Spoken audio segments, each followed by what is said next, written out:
Với channel của mình thì mình là Bình An đây, và hôm nay mình sẽ chỉ các bạn cách nào để lấy skin trong Minecraft nha. Còn bây giờ thì mình bắt đầu clip.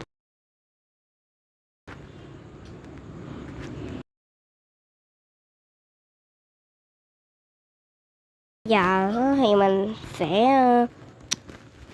tải skin về vào Minecraft. Ok, các bạn đợi chút xíu. Ok, cuối cùng cũng đã vào được. Còn bây giờ thì mình sẽ chọn một cái skin nha. Ok, bây giờ thì mình sẽ chọn cái skin này, skin Herobrine này nè. Ok, mình có để phần lên luôn, có gì bạn vô đó. Này vô lâu ghê á, để mình kiếm skin khác. Thôi để mình lấy xuống. Lấy hoài cũng không được. Bây giờ thì mình sẽ lấy cái skin tùy các bạn lấy skin nha. Ok, mình sẽ kiếm một cái skin, đó chính là skin rồi vô được rồi nè mọi người. Mình tưởng đâu là mình kiếm một skin khác luôn, ai ngờ đâu là mình làm được. Ok, còn bây giờ thì mình sẽ vào download ảnh thuốc, là hoặc là ở đây hoặc là ở đây nha mọi người.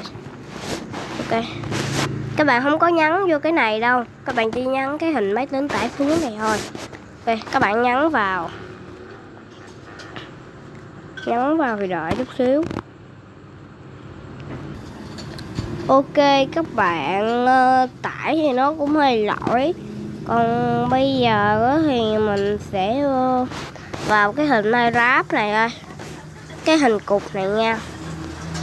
Ok, nhấn thì đây rồi.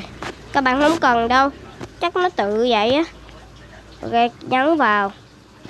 Bạn nhấn vào các bạn vào cái các bạn vào Google Chrome. Xong các bạn kiếm cho mình cái ba chấm ở đây. Cái ba chấm ở đây nè, nhấn vào, các bạn kiếm tệp đã tải xuống. Ok, vào đây là những ảnh này.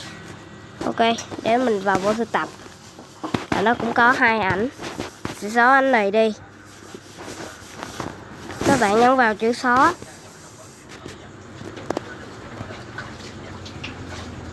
Ok, xong các bạn vào Minecraft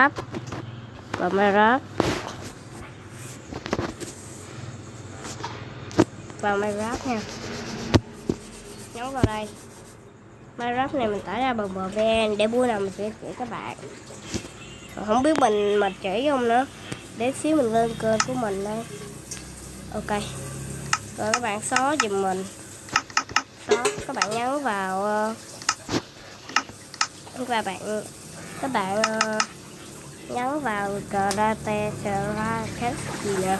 Các bạn nhấn vào giùm mình. Nó ra một ảnh Steve, Alex. Rồi cái đầu các bạn nhấn vào ba người này. Xong các bạn đợi một chút xíu nha. Ok, bây giờ thì mình đã bắt đầu lại. Còn bây giờ thì mình sẽ bắt đầu thôi. Còn các bạn nhấn vào chữ OVNS gì nè. Các bạn nhấn vào giùm mình. Xong các bạn chọn Imposter. Các bạn nhấn vào đây giùm mình. Các bạn nhấn vào đây. Rồi cái này nó có chữ gì mình không biết gì hết trơn á. Ok, mình không hiểu tiếng Anh cho lắm.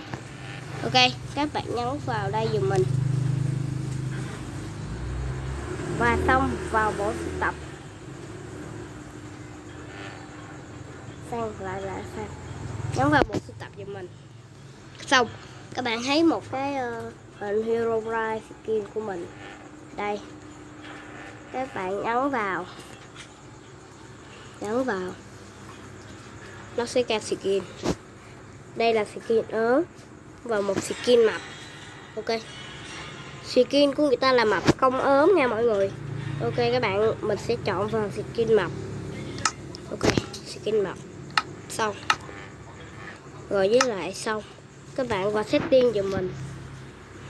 Setting xong các bạn kiếm cho mình là cái phần pro này nha, kiếm cho mình là profile. Xong các bạn kiếm cho mình là chữ name. Name đã ở đây nè mọi người, ở đây nè, name ở đây nha, ở đây. Rồi các bạn nhấn vào giùm mình, rồi các bạn xóa đi. Xong các bạn nhấn cho mình là hair price. Xong rồi là xong. Ok, nếu các bạn thích video này đừng quên cho mình một like, một share, một đăng ký, nhấn vào cái chuông để mình nhận được thông báo. Còn bây giờ thì bye bye.